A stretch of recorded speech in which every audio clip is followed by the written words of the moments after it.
A brain remembers horrible things that happened years ago, but doesn't remember a password set last week. Can you believe? Like almost half of what we do per day, we do without thinking. You want to go to bed, you want to sleep, and your brain is like, hey, are you going to sleep? Yes, could you please shut up? Can you believe the Mona Lisa doesn't have eyebrows? So you're just sitting, you want to sleep, and your brain doesn't stop. You come close to the fridge, you automatically want to open it. Yes? You know, you opened it 2 minutes ago, nothing changed, but you still come to fridge and open it. That's why people advise not to connect study room and bedroom, because your brain remembers bed, sleeping, relaxing, so you will never be able to work hard. Okay, hello everybody, how are you? So, I can see some of my students, hello. Thank you for coming this Sunday when you had a choice to rest at home. So here we have a number, 120 billion plus, more than that. What is it? What do you think? And how do we call them? Neurons, exactly. Thank you. Huh? Of course. If it's beginner, less, yes? If it's IELTS, more than. Okay, yeah. So here, before, it's not going to be anatomy lecture or something. It's going to be, I will talk about some actual things that you can implement in your further studies that you can try doing even today after you come home, okay? That would be a little of the how your brain is actually designed, but no more. So here, let's go on. Okay, we have some common memes about brain. At night, when you're just going to bed, you want to go to bed, you want to sleep, and your brain is like, hey, are you going to sleep? Yes, could you please shut up? Can you believe the Mona Lisa doesn't have eyebrows? So you're just sitting, you want to sleep, and your brain doesn't stop. So actually, none of your organs sleeps, but brain never sleeps because it has to perform lots of functions while you're sleeping. And one of their functions is learning. You're learning, not actually in the classroom. You're learning out of the classroom. You're learning at night. So simply saying, you have learned something in the classroom. You come back home. You go to bed. And then while sleeping, your brain is actually analyzing everything and making all those neuron connections stronger. Okay, I'll read it for you. A brain remembers horrible things that happened years ago, but doesn't remember a password set last week. Why does it happen so?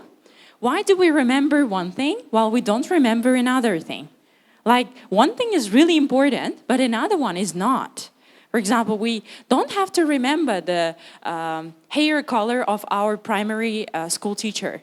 Like, it's unnecessary information. But for some reason, we remember that. While another thing that we have to remember for exam magically goes out. So, okay, I want to start from how to achieve all your academic goals. Like, I want to give you some tips and tactics on how to achieve your academic goals. I hope you have sense of humor and you don't take this seriously. First thing to do is sleep maximum 4 hours and do homework non-stop. Don't sleep at all if possible, okay? Do homework. Like, you woke up, do homework, and then non-stop. Just learn by heart everything possible without sleeping. Okay, got it. Yeah. Next one. Learn vocabulary in this order. New word, translation.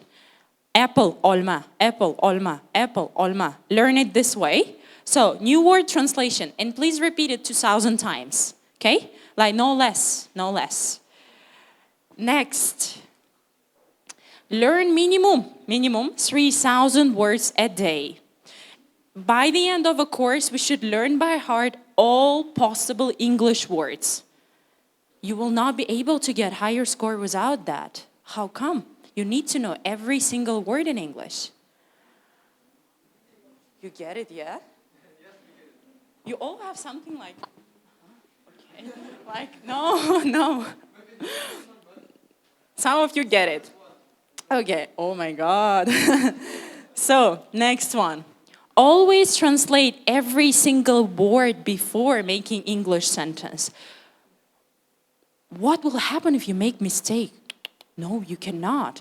You need to make perfect sentence in your brain in Uzbek or Russian and then translate it in your brain and then try to speak it in the classroom, okay? Next one. Study really hard the night before, preferably without sleep. Who will sleep before exam? No, you shouldn't be doing that. Come on, you have exam. So you need to study really hard before exam, and it's better not to sleep at all. And drink lots of coffee, okay? You need to drink lots of coffee and then enter the exam. Yes, would be good.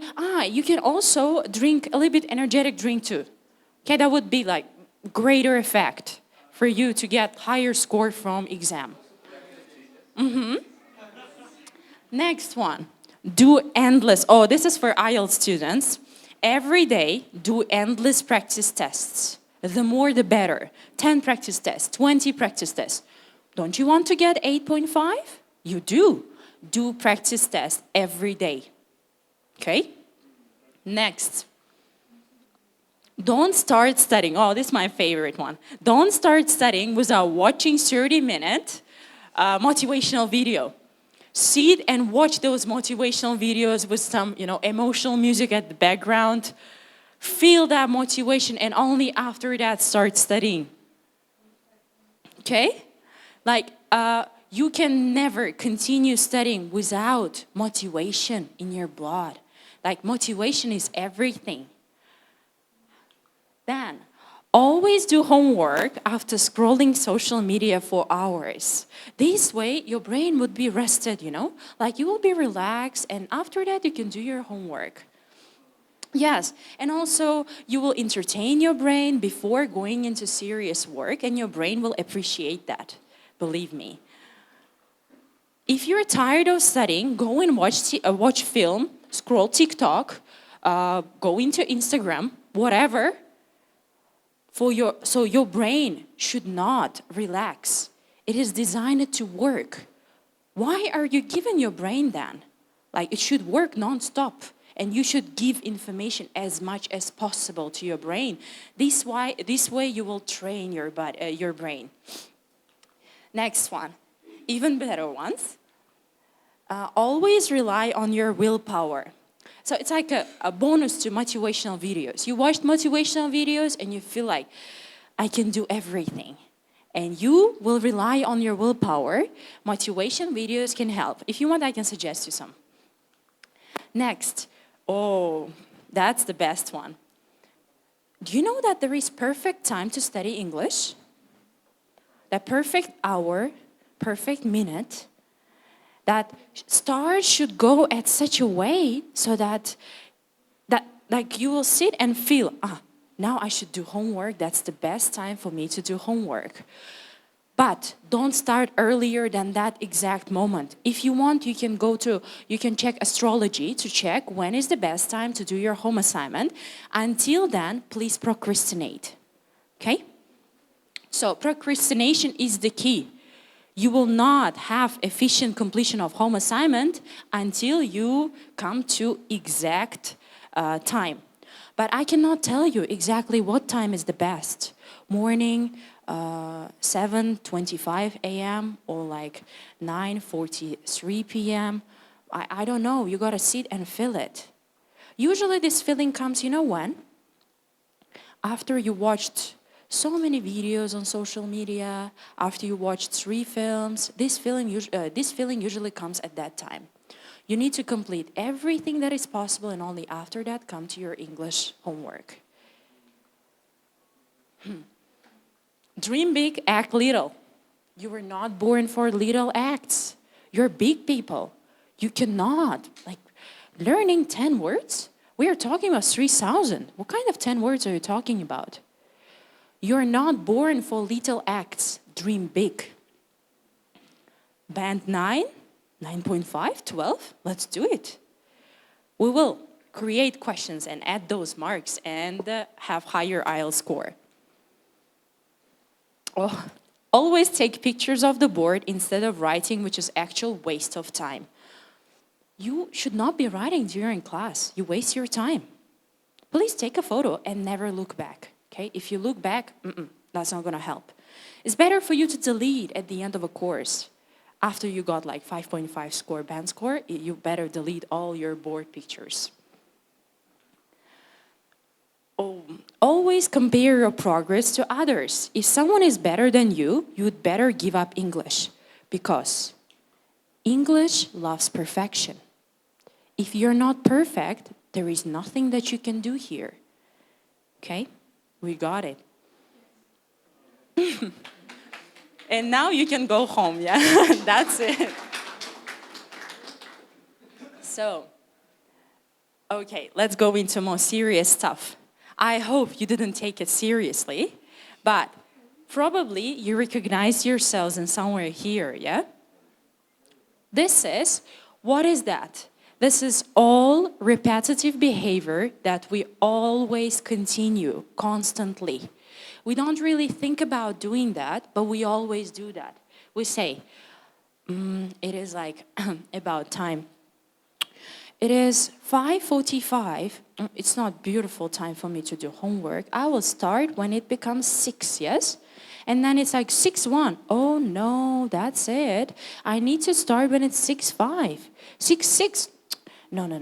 6:10. Yes, maybe tomorrow morning I will have fresh brain. I will start tomorrow morning. Yes, I need to go to bed. I need to sleep. So, all of these things that you repeatedly do every time, over and over. How to break that habit? First of all, let's talk about what is habit. Repetitive behavior in the same context. What is context? Particular situation in your life when you're sitting. And for example, what kind of context we can have?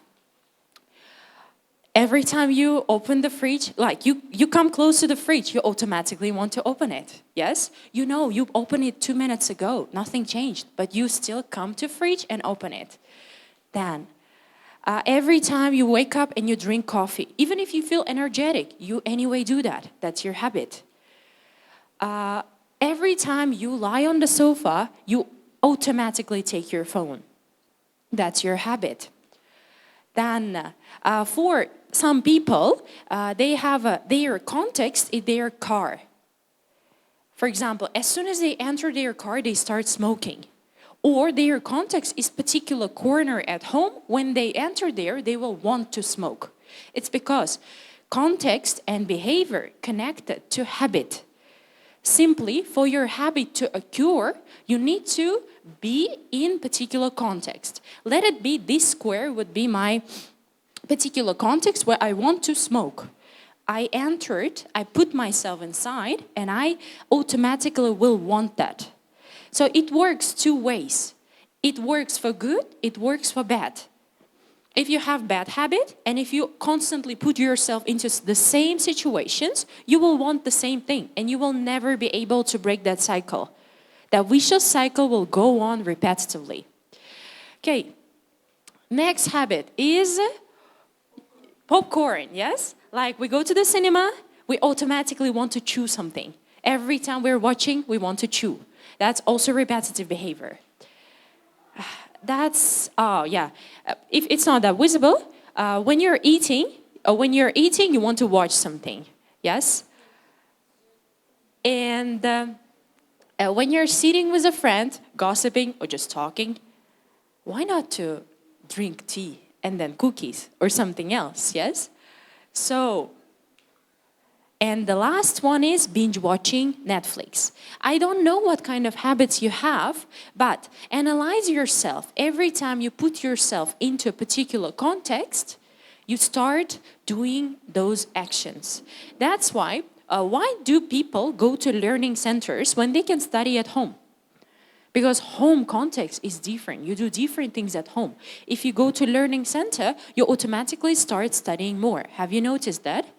Because the environment is different. Your brain connected this building to your learning. If you don't do anything else here, but perfect scenario should be like that, yeah? I don't know. So, or you enter your room, and the perfect context for that would be sleeping. That's why people advise not to connect study room and bedroom, because your brain remembers bed, sleeping, relaxing. So you will never be able to work hard. Okay. Why not to just get motivated? So I want to talk about this, how much of a habit fills our life. 43% of all the actions that we do are habitually. Can you believe? Like almost half of what we do per day, we do without thinking. That's quite powerful. You could have become presidents if you changed those habits, yes? You could have imagined who you could have become if you just changed those habits to more positive ones. So 43% of all activities are done subconsciously, habitually, and simply saying that habit is brain programming that has been formed for many months or years. I don't know how many years or how many months it took you to get used to the habit of scrolling social media, but obviously it's quite strong habit, yes? If you cannot deal with it, then we know. You know it, yes? I mean, scrolling social media is bad. Binge watching is bad. Eating unhealthy food is bad. You're like, of course. I mean, you're talking about obvious things. But why we don't do that? Because we don't have it as a habit. I want to talk about one research, cigarettes research. I hope it's not that familiar topic for you because you're young. It's too early. But do we know that cigarettes are unhealthy? I'm not discovering America here. It's unhealthy for all your body functions, etc. It is fully unhealthy. So in USA, there was a campaign like one century ago. At first, around 15% people knew that cigarettes were unhealthy. After that, they launched campaign. When they started to talk about unhealthy effects of cigarettes, smoking, etc., people said, oh, actually it's not healthy. Okay. And then more than around half of the people knew. But nothing changed. They knew that it was unhealthy, but kept on smoking. But how come? They knew about smoking effect, but they continued smoking. You know about the negative effect of not studying, but you keep on doing it. Yes, it is habit. So we are now talking about, we will talk about how not to rely on motivation, but to do this way so that it becomes easy for you to achieve your goals. So if I go on with cigarette research, first of all, information doesn't change anything. I mean, you will not change anything if you just sit here, listen, and you'll be like, oh, damn, she's right, actually. But I think I have heard about it somewhere else. But implementation is going to change something. So if you only implement it later on, you will change it. Okay, let's move on. Cigarettes. In this research, they said, in the government campaign, they said like, it's unhealthy. People knew it, nothing changed. After that, they banned cigarettes in public places. And you know what happened? The amount of smokers decreased by around like 30%. That's quite a big number, to be honest. By 30%. How come? People suddenly understood that cigarettes are bad? No. There is something that we call friction. Remember about this concept? I will come back to that. Now I want to tell you one more example of power of habit, if you don't believe it. So there is one more research that's called popcorn research. So do you like popcorn? Of course. What if it's old popcorn, like 1 week old or 2 week old popcorn, stained popcorn we call it? If you try it, ketura. So actually it's disgusting. The taste is not good. And it's probably unhealthy too, so you will feel bad. So there was a group of people, they were given popcorn. There was a research. One group was given good popcorn, freshly popped popcorn. And the second group they got, it's actually sad popcorn, stale popcorn. And that second group, they actually said that the popcorn was disgusting. They accepted that. They admitted that the popcorn was disgusting. But the movie, they switched on the movie, and surprisingly, those people who said that popcorn was disgusting kept on eating it. So this is actually the power of habit. Regardless of whether it's disgusting or tasty, if you have a habit of eating popcorn, you don't care what kind of popcorn is that. So what about the second group of people who didn't have habit of eating popcorn? Doesn't matter. It was healthy, it was tasty popcorn or not tasty popcorn. They didn't eat because they didn't have a habit of eating popcorn. So we got about this part, yes? And then let's come back to the concept of friction. Anyone who knows physics, you know what is friction? Friction. I don't know, translation of that, maybe трение or something like that. Сила трения. So when the friction occurs, the action stops or slows down, yeah? The action stops or slows down. In a habit, it's the same. If you want to break a habit, create friction. Simply saying, make it difficult to do. And if it's difficult for you to do that, you will not just fully stop it, but you will at least think about that, or you will feel lazy to do it. So in that popcorn experiment, we're still there. The second part of the experiment, they said to eat popcorn with non-dominant hand, left hand. And it turned out that those people who were eating stale popcorn, they were like, ooh, what am I eating? So when they got friction, they suddenly realized what they were eating. So this friction will wake you up. We do things automatically. And if you, for example, friction can be in your social media example, your phone will send some messages like, hey, you've been sitting there for 2 hours, for 3 hours, for 4 hours. That would be the friction. So you will finally notice what you're doing. You know when women start to lose weight, when like overweight women or maybe a man too, when they suddenly realize, they stop. Usually it happens when they go shopping. They realize how they change it, and that will be their friction, and that moment when they suddenly realize how the problem gone far. Okay, and about popcorn again, the second side of the second part of research about popcorn. Guys, there is place here, 3 places. Okay, one question. Which one would you choose, apple or popcorn? You're watching film. Which one are you choosing?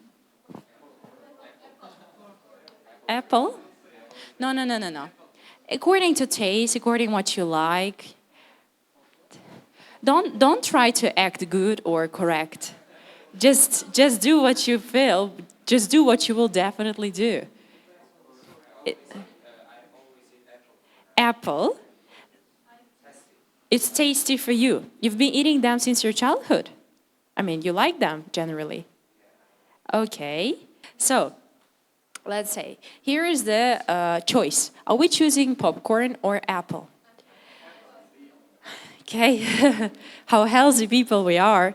So, okay. To be honest, majority in this research chose popcorn, honestly. So, there was a research. People were sitting, and just nearby there was popcorn, freshly popped popcorn, and there was an apple. So just right, like you can take it instantly. It would be easy for you to take it. So in the first part of the research, people took what was close, simply saying. They got popcorn, they ate popcorn. They got apple, they got apple. But then they changed the rules. They placed popcorn a bit further and apple closer. And people started eating apple more. Simply saying, like you said, no one really cares. Which one is more approachable? And they're going to eat this thing. You know where I'm leading? You don't really care what to eat during watching. The only problem is not your habit of eating popcorn during watching, your habit of chewing something while watching. So you want to chew something while watching. And how we can use this research? How we can use the research in our studies while studying something?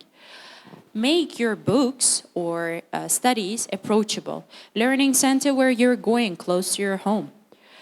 Gym, close to your home. Place when you're running or doing something, close. So it should be maximum easy for you. Go to the group which you like. Where if you have friends maybe, or you should like the teacher, it should be positive. Simply, you're removing friction. Friction in our case was how long that popcorn was. We were too lazy to get it. So I can give you an example from my own life. When I started running, I was starting running for, I don't know, 2 years, maybe 3 years. There was always something. Weather is not good, or I don't like this, or I woke up too late, I will have neighbors, something. And then I heard about this concept, and I removed all possible frictions from my way. What would be the friction of running? First, let's say clothes, yes, or sneakers, trainers that you're wearing. You feel, oh, they're not comfortable, I'm not going to run until I buy the ones that are comfortable. Second friction, place of running, yes, you should actually enjoy it, you should like it. So I removed all possible frictions, and you won't believe, I started running every day. I started even enjoying it. And every morning, I wouldn't even think about that. I just removed every possible thing from morning, and I started running.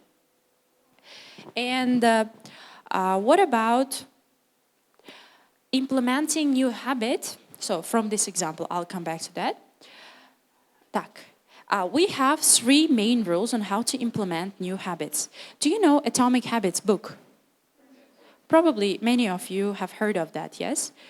How many of you implement those pieces of advice from that book? Okay, got it. So, there are 3 key things which I actually implemented while running. First one, make the process more fun. So unfortunately, school strategy doesn't work anymore. Making student work hard, so he will, let's say, I'll call your parents if you don't study hard, or simply saying, making yourself study is not working anymore. So you need to make your process fun. How we can make running process fun?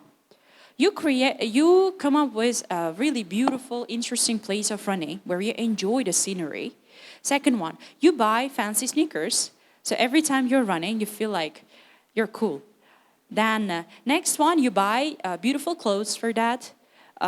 What about how we can make our learning fun? Like simply, playing games during classes, okay.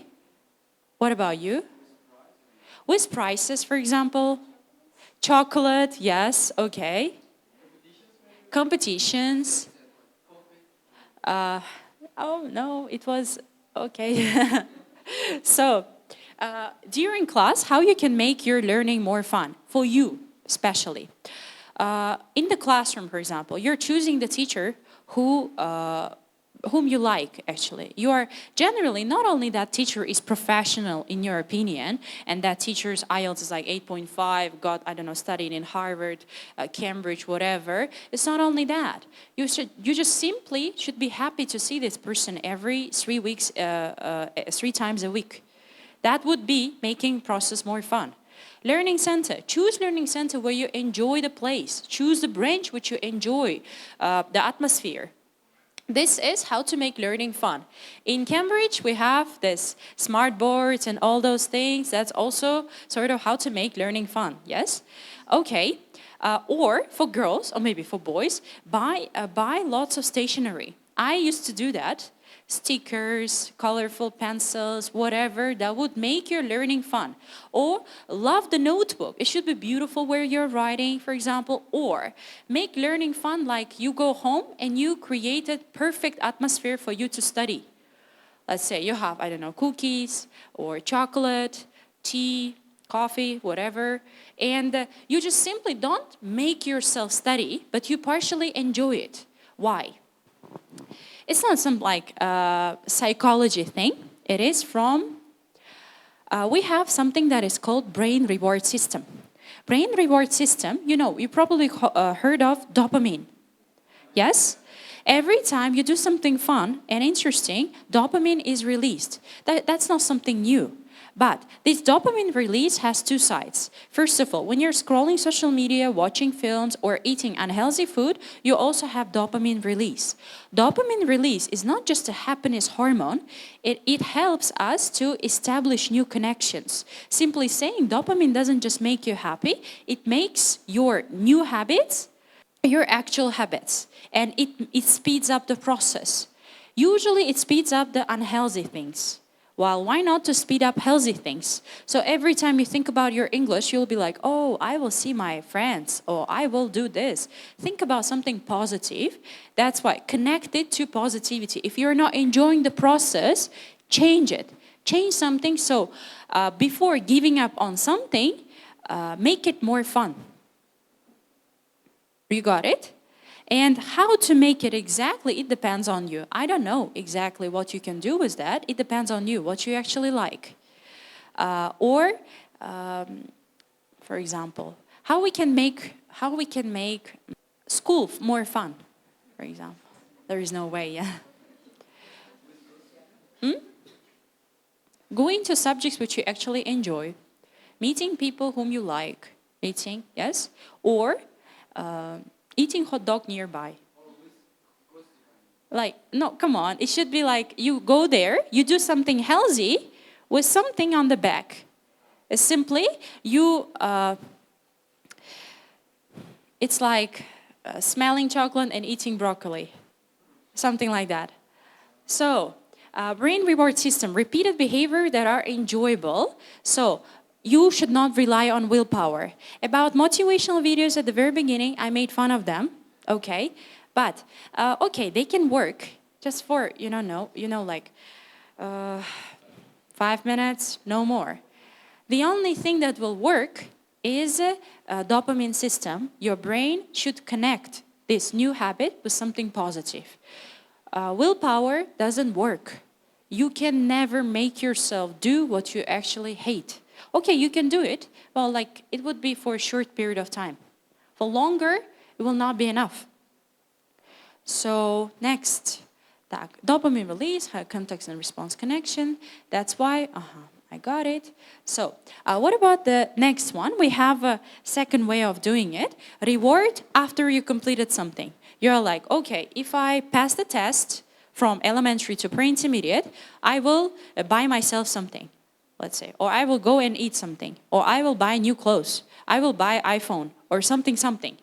That's also a sort of reward, but it's not going to work as much as the process. So the ending result, motivation, will not be as efficient as the enjoyable process. Remember it. I don't know what you put for that IELTS 7, 7.5, what kind of reward you or your parents promised you. But if the process is not enjoyable, you'll never get there. Of course, there are some exceptional people who are, we have the phrase in psychology, people who enjoy hurting themselves. They enjoy, the more they make themselves, they enjoy it. That's not healthy. Normal person, usually, if he doesn't like something, he just turns back. But I'm talking about healthy things. I mean, it's not about just you're sitting in the classroom and you slightly got bored and you're like, teacher on Sunday told me to give up. I'm leaving class, sorry. Yes? No, I'm not talking about that. I'm talking about every morning when you wake up, you're like, oh, English, like I hate it. You will never achieve your goals if you have this kind of approach. You need to enjoy it slightly. There should be something difficult, challenging, and should be something positive. Oh, I can give you an example, in my 7-year teaching career, I was different. I was overly strict. I was a positive teacher. I was somewhere in the middle. And I have noticed one thing. When I was very, very serious, around 3 years ago maybe, I was too serious. And I've noticed that my students would skip classes more often when there was a pressure in the classroom. When I was more positive or somewhere in between, students, even if they haven't completed homework, they would come and get something from the classroom. So there should be challenge and something pleasant. That should be a combination of that. Fully challenge will not work. Okay? So you remember we covered that. Carrot or the stick. We should combine both of them. So, okay, removing the friction, make it easy. I already told you about that. And the last one, habit stacking. Habit stacking is a really powerful thing. Habit stacking is simply connecting your old habit with new one. What kind of old habit you have? Let's say brushing your teeth, yes? Brushing your teeth, every time you enter a bathroom, it's like you shouldn't try hard. You will anyway brush your teeth. Connect another activity to brushing your teeth. For example, you want to implement skincare, I don't know, do it after brushing your teeth. Or you have a habit of drinking evening tea every day, let's say, yes? Connect this drinking evening tea with learning vocabulary.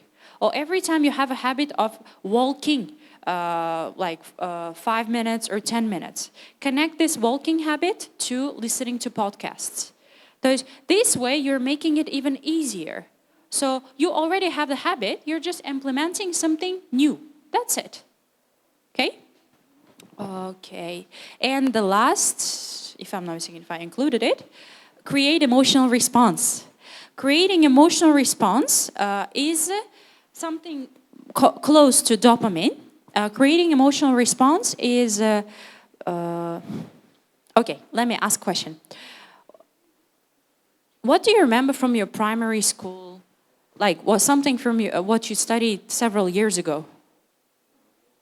Yeah, physics, chemistry, biology, whatever. No, I mean exact chapter, exact unit, paragraph, whatever. Just remember something, anything that comes to your mind. Historical unit about something, okay. And did you have any emotional response during learning that thing? Maybe, for example, teacher explained it in a fun way, or maybe your classmate made a joke at that exact moment. So simply, when you're learning something and then you match it with emotion, that's the best memory ever. All our childhood memories are either too good or too bad. Simply saying, we remember when we feel strong emotions. Connected with learning. Usually, if you like sitting somewhere in your sofa or in the garden, connected to learning, so that you will connect your positive emotions to learning your vocabulary. So, okay. Okay, how much time does it actually take to learn new habit?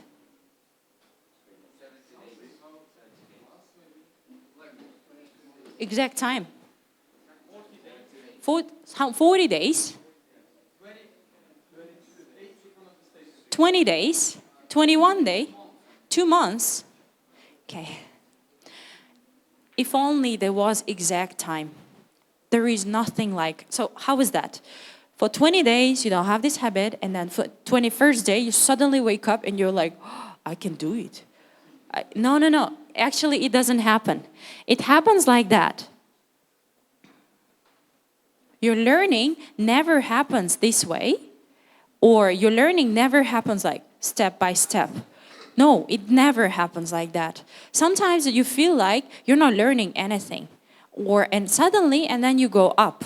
So simply saying, it is learning, habits form incrementally, like step by step. We call it exponential growth.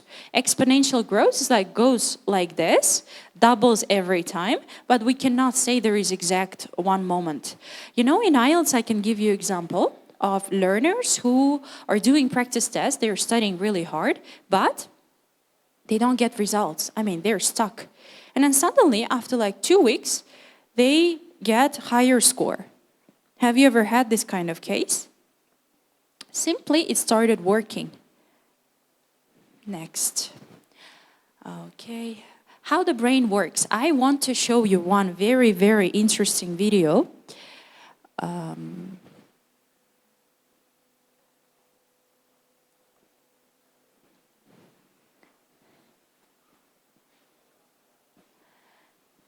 Can you see that?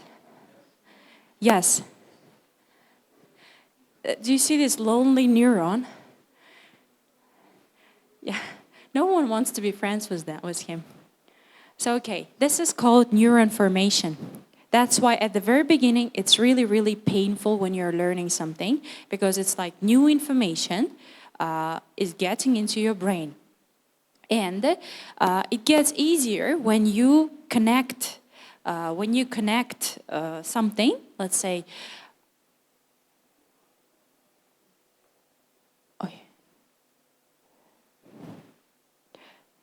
when I tell you to connect old habit with new one, it is actually old neuron with new one. It would be easier for you.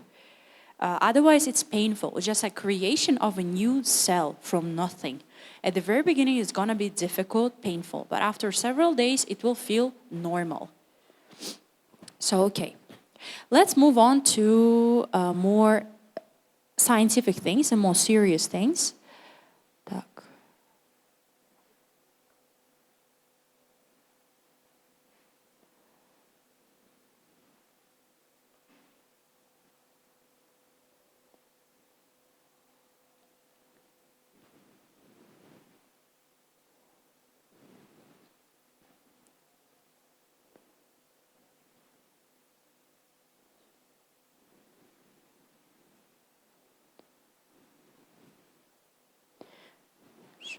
Okay, and now I will move to more practical things about learning. So what do you think are the most efficient learning techniques for you? Whatever, chemistry, biology, whatever you're learning, what is the most efficient? It is actually rereading it one more time, yes, several times. You reread, you repeat it, and then highlighting things all the time, and summarizing or making notes. But unfortunately, they're called low utility tips, and they're not that efficient. What is it? Low utility tips, when you're learning something new, it would be vocabulary or something else. Repeating or coming back to the same source, opening your notebook, reading again, is never going to help you. What is going to help then? So again, some research, science. There is something that's called active recall. Active recall is when you retrieve old information. And one more time. Active recall, there was a research of the students. So students had to learn information, and after that, they were tested on that information. And then around this amount of people, around this amount of people could answer those questions. So let's say you learned new topic in the classroom, and after that you have been tested on that. This would be probably your results. What if they add practice tests to them? Every time you complete your class, you add practice. You have covered things, you close your book and you practice it one more time, you recall it, you take it from your brain, and the results change it. So we can see that, you can see the difference of this. How we can do it in actual life, in learning. You have studied English, you have attended your class, and then you're coming home, closing your book, and you try to remember every single thing that you covered in the classroom. That's called active recall. Reading your notes is not going to help. If you want, you can read your notes, close it, and recall everything. That's the best possible technique. Next one. Let's say if you want to recall something, if you want to learn by heart, we have 4 possible strategies. Studying, repeating it like 4 or 5 times, concept making, like you're making mind maps. And then the last one is retrieval practice, when you sit and write down whatever comes to your mind. What do you think is going to be the most efficient thing? Because I already told you that, yeah? So, we think, usually students think about the second one, yeah? Repeated study. We always think that if we come back to our old books and we start reading them one more time, it's going to help us. So, again, some research. We can see that students have been tested on verbatim test. Verbatim test is a sort of when they're asking for details like numbers, names, etc. And we can see that in retrieval practice, the majority of students answered correctly. In the second one, that's the inference test. That's a kind of test when they're asking concepts, what they understood. Again, the majority of this. So how do we actually do this?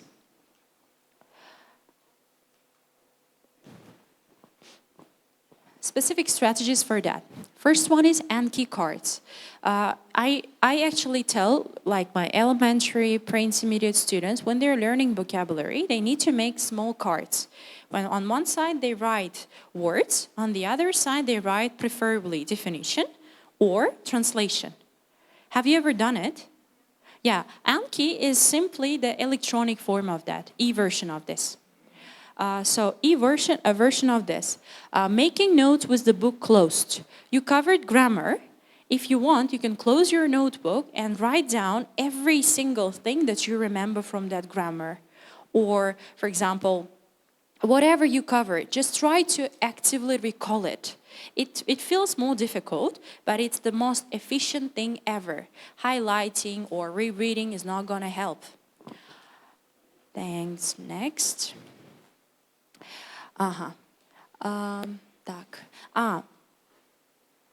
There is third one, Cornell note-taking system.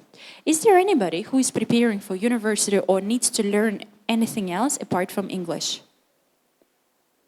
What do you have to learn?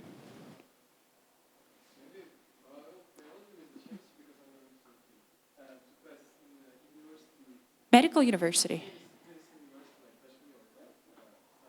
Okay. Others?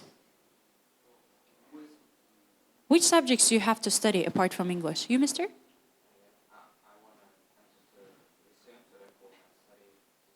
History. Oh, it's about remembering things. Okay. Maths. Good. Others? Maths. Any other remembering subjects like history, maybe biology, chemistry? No, not yet. After, okay, that's the main thing for now. Okay, we have something that's called Cornell note-taking system. When you read the information and then write down the question based on that. What is it? Simply, and then you close that information and you answer those questions that you have written for yourself. That's going to help you immensely. So, for example, how we can implement it to reading, IELTS readings. I usually give some articles to my IELTS students and I ask them to retell it, yes? So when you're retelling, that's the best way how to remember information, vocabulary, etc. So if you want, while reading the passage, write down several questions and then answer those questions. Those questions will guide you to retell in case you forget something. You can use it for biology also, yeah? You learn some unit and then you ask question, right? Where is the location of this, I don't know, muscle, this, I don't know, bone or something, etc. About history, that will fit perfectly to history. So, next one is spaced repetition. I talked, that's actually going to be the last thing, and in your learning, you're now like 17 or 16-year-old guys. In the future, you'll be learning many different subjects at university, at school, at lyceum. Remember this thing, it's going to help you immensely. So spaced repetition. There is something that's called forgetting curve. Have you ever heard of that? Forgetting curve is simply you learn new information and then slowly you lose it. Yes? It's unfair. Yeah, you paid for the course and then you forgot it. So learning curve, so it's simple protective mechanism of our brain, let's say. We cannot remember every single information, we'll get crazy. We have short-term memory and long-term memory, yes? We need to move this new info into long-term memory. What is there in long-term memory? All those our childhood memories that we will never forget, or something that feels like we remember forever. This is the way how to move new information into long-term information. That's called spaced repetition. Spaced repetition, it is simply you learn something new and then before forgetting it, you repeat it one more time. And then you repeat it again. And then you study one more time. What would be the time period between these things? What do you think? How many days should pass? 1 week? Okay, here. I studied it today. After that, when should I practice it? Next Sunday, after 1 week. And here, this one? Every week, you mean?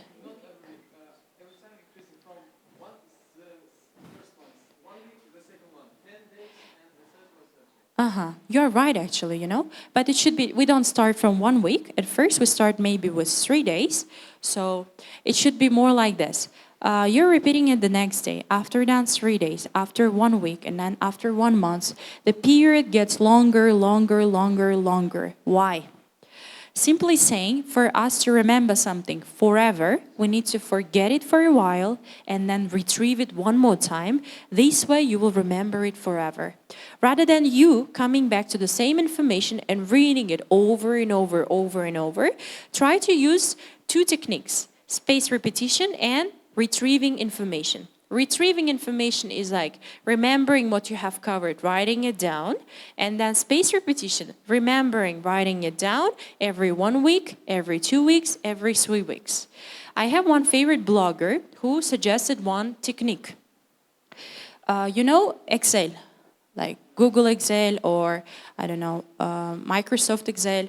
He created his system when he has spreadsheet technique. So he writes, let me give you example of English, elementary level, yeah? What kind of topics we have? Present simple, present continuous, present perfect, yeah, past simple maybe. So you will write down here all the topics like writings. If you want, you can write units or whatever you have covered from any subject. But it's important to group the information. And after that, you write the groups like first repetition, time period. Second one, let's say here it's written 15th of July 2015, and then next one, May, June. So he is repeating it and he is writing down the date when he repeated it. Do you get it? So simply, you will write down everything that you will have covered or you will cover, and you will write, today I did retrieval practice of this, and next one here, next one here. What about colors? No. Colors mean, for example, let's say brighter colors means that you didn't do it well, for example, and you did lots of like really good retrieval practice. That deeper color, like it's color coding as the way you want. So when you come back to this, it is especially good for university. Or for history, let's say history, that's great. They have periodical division, yes? Period, this kind of topics. This period, this kind of topics. Biology, also this way, yes? And you will divide it. And after that, you can come back to that after 1 month and you will see. Before exam, let's say, you will see exactly what kind of things are yellow, white, means that these things you should be repeating. Do you get it? It's like, so you review what you're actually weak at. How we can do it in English language about IELTS. So about IELTS, if you want, you can write down, let's say, reading, listening, or let's say reading, true, false, not given, listening, something like that, writing, task 1. And then you can write down the days when you wrote essays on them, when you did speaking practices on them. And mark, for example, how difficult it was for you to write that essay. Or per day, you can, if you want, write, let's say, all important things that you have to cover, and then write the times or periods when you worked exactly on that thing. So this way, it would be visible for you where you're working and where you're not, which one you should work on more and which one you shouldn't. But I think it would work best on some subjects when you have to remember information like biology, chemistry maybe, history, or some other subjects too. Okay, so that is actually it. But before I finish this presentation, I want to tell you one thing. It's not actually about learning something, it's about before naming the presentation, the first name of the presentation was work smart, not hard. So this is actually about that. How to spend less time and be more efficient. I have seen some students who sit from like morning till night, till 8 p.m. They spend more time at Cambridge than me, who is actually working there. So, and during class, they don't have that kind of results which are expected. So they are just pretending to be working hard. Please don't do that. Like, your efficiency is not counted on how much time you spent at Cambridge. Efficiency is counted how much information you actually know. Something like this can actually help you look at your progress more objectively. So I hope it was very useful speaking or training for you. If you have any questions, you can raise your hand. Do you have any questions? No? Okay. Colors. Repeat. Spreadsheet technique, this one. So, I told you about spaced repetition, yes? Spaced repetition is simply repeating the topic 1 day, 5 days, 1 week, and 1 month, yes? So, but you will not have only one subject to cover, yes? You will have many subjects. And this kind of thing will help you to implement your spaced repetition like for many different subjects or topics, and then write down at which exact period you repeated this topic. So this way you can be honest with yourself, like, I did spaced repetition here, I did spaced repetition here. This way you will not lie to yourself, like, I'm studying very hard, I'm sitting 5 hours, 6 hours. This kind of spreadsheet will show you exactly what you're doing. But it would be good for actually, if you want, for English, I just came up with that, unit vocabulary. In your, for example, book, you can say, right, like unit 1 vocabulary, unit 2 vocabulary, unit 3 vocabulary, yes? And then write down when you did the practice, like retrieval practice every time. About one more thing, with support teachers, yes? How we can use it when you set classes with support teachers. What do you usually do when you come to support teachers? You ask your support teacher to re-explain the topic. Yes? Like, you entered the class, you understood the topic, but you feel like you didn't really understand that topic. That's why you come and ask your support teacher to re-explain it. Does it get more clear for you? Sometimes yes, but in most cases no. Your problem is not in listening to the same thing one more time. Ask your support teacher to help you to retrieve the information from your brain, and if you have questions, answer them. Simply, you didn't understand present simple, like you understood it partially, ask your support teacher give you exercises or something else to retrieve the information. But you're coming here passively listening to support teacher and you think you understood, going home. In the class, the same. Do you get it? You don't need to listen to the teacher 5 or 10 times to understand something. Listen to that once. After that, come home, retrieve it one more time, and just try to remember anything. Even if it's not 100%, maybe 50% of that you will remember. On the way, you will understand it. Okay? So, thank you. It was really nice to see you all this Sunday afternoon. Have a nice day.